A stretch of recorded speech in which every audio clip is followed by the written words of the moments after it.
All right, if you're an older veteran or you're the one quietly taking care of one, there's a VA benefit sitting right out in the open that most folks never claim, and it can put real money toward the cost of care every single month. It's called aid and attendance. And today I want to walk you through it the way a buddy would. Calm, clear, with the official numbers, so you know exactly what's real, who it's for, and whether it's worth your time. I'm going to read you what the VA actually says, and then give you the honest reality underneath it.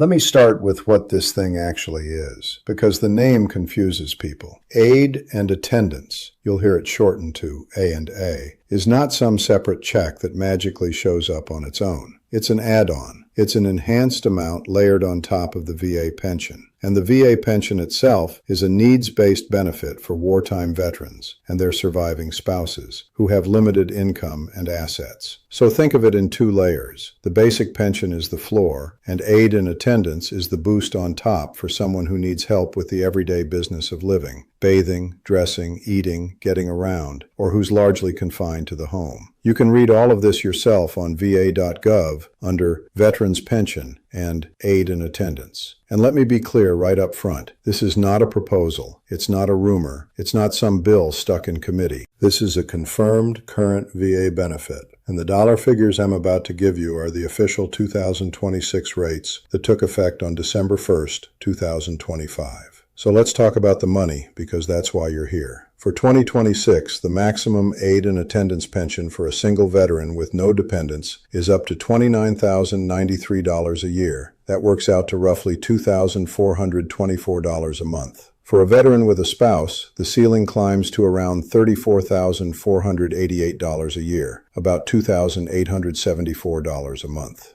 And here's one a lot of people miss. A surviving spouse on their own can qualify for up to $18,697 a year, roughly $1,558 a month. Those are tax-free dollars. But here's the rub, and I need you to really hear this, because it's where the hype usually gets it wrong. Those numbers are a ceiling. They are not a guaranteed check. The VA doesn't just hand everyone the maximum. What they actually pay you is the difference between that maximum rate and your countable income. So the formula is simple. The maximum pension rate minus your countable income, and then divide by 12 to get the monthly amount. If your income is already close to the ceiling, your payment is smaller. You'd only get the full maximum if your countable income were basically zero. So anybody promising you'll get $2,400 a month is selling you something. The honest answer is you may be eligible for up to that amount depending on your situation. Now here's the part that's actually good news, and it's the single most important thing in this whole video. The VA lets you subtract certain out-of-pocket medical costs, what they call unreimbursed medical expenses, from your countable income, and that changes everything for a lot of people. Things like the cost of in-home care, assisted living, a nursing home, and your Medicare and supplemental insurance premiums can count. You can deduct the portion of those expenses that runs above 5% of the maximum rate. For a single veteran, that threshold is in the ballpark of $872 a year, and everything above it comes off your countable income. So picture this. I was talking with a fellow veteran's daughter not long ago, and she was sure her dad made too much from Social Security to ever qualify. But once you factor in that his assisted living was running over $4,000 a month,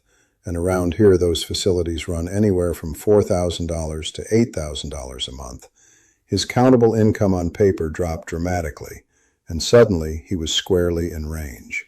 That's the trap. People disqualify themselves in their own heads before they ever do the real math.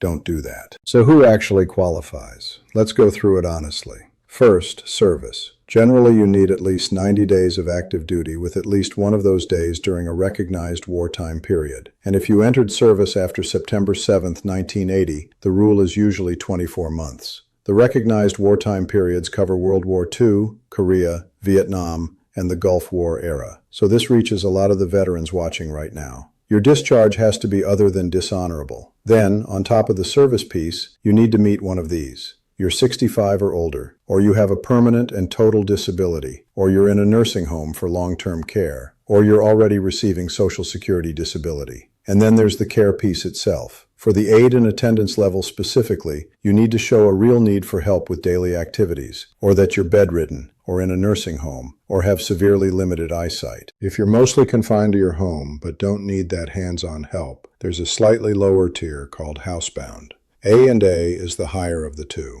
And then there's the money test, which trips people up. For the period running December 2025 through November 2026, the net worth limit is $163,699. Now listen to what that includes and what it doesn't, because this matters. It counts your assets plus your annual income combined, but it excludes your primary home and your personal belongings. So the house you live in and your furniture and your car don't sink you. A lot of veterans assume they're too well off to qualify when, once you take the home out of the picture, they're actually under the line. Now let me be straight about what this benefit does not do, because honesty is the whole point here. First, this pension is not the same thing as VA disability compensation, and you can't collect both at the same time. If you're eligible for both, the VA pays you the higher of the two, not the sum. Second, this aid and attendance I've been describing is the needs-based pension version. There's a completely separate aid and attendance that lives under special monthly compensation. That one is for veterans whose need comes from service-connected disabilities, and it is not income or asset tested at all. Same name, very different path. If your situation is service-connected, that SMC route may be the better fit, so it's worth knowing both exist. And third, pay attention to this one. There's a 3-year look-back on assets. If you give away money or property in the 3 years before you apply, trying to get under the limit, the VA can hit you with a penalty period. So please don't start shuffling assets around based on a YouTube video. That's exactly the kind of move where one wrong step costs you. So how do you actually claim it? The heart of the application is VA Form 21-2680. That's the examination for housebound status or permanent need for regular aid and attendance. A medical doctor, a physician assistant, or an advanced practice nurse has to complete the examination part, documenting how you get around and what daily tasks you need help with. You file that alongside the pension application itself.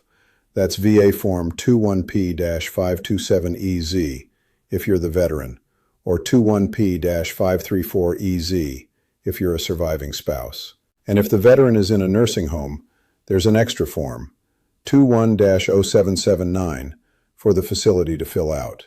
You can submit all of this online at va.gov, mail it to your regional pension management center, or, and this is what I'd really suggest, sit down with an accredited veteran service officer who does this all day. Let me give you the common mistakes, because these are the ones that quietly cost people the benefit. Number 1, assuming your income is too high before subtracting your medical expenses. Go do the real math. Number 2, assuming your net worth disqualifies you when your home doesn't even count. Number 3, giving away assets and tripping that 3-year look back. Number 4, turning in a thin, vague 21-2680 that doesn't clearly show your need for care. And number 5, the one that breaks my heart, surviving spouses never applying at all because nobody ever told them they could. So here's my honest read. Aid and attendance is real. It's confirmed. It's the VA's own program. And for an older veteran or a surviving spouse facing the cost of care, it can be a genuine lifeline, up to roughly $2,400 a month for a single veteran in 2026. But it's needs-based. The amount depends on your income and your care costs, and the paperwork rewards doing it right the first time. So here's your next step. Go to va.gov, look up aid and attendance in the veteran's pension, and then talk to an accredited veteran service officer, the DAV, the VFW, the American Legion, and they'll help you file it for free. I'm not the VA, and I'm not your attorney. This is educational only, and your eligibility and your amount depend on your own situation. So verify everything before you act. You served, or you stood beside someone who did. This is help you may have earned and never claimed. Go find out what's yours, and look out for each other. I'll see you in the next brief.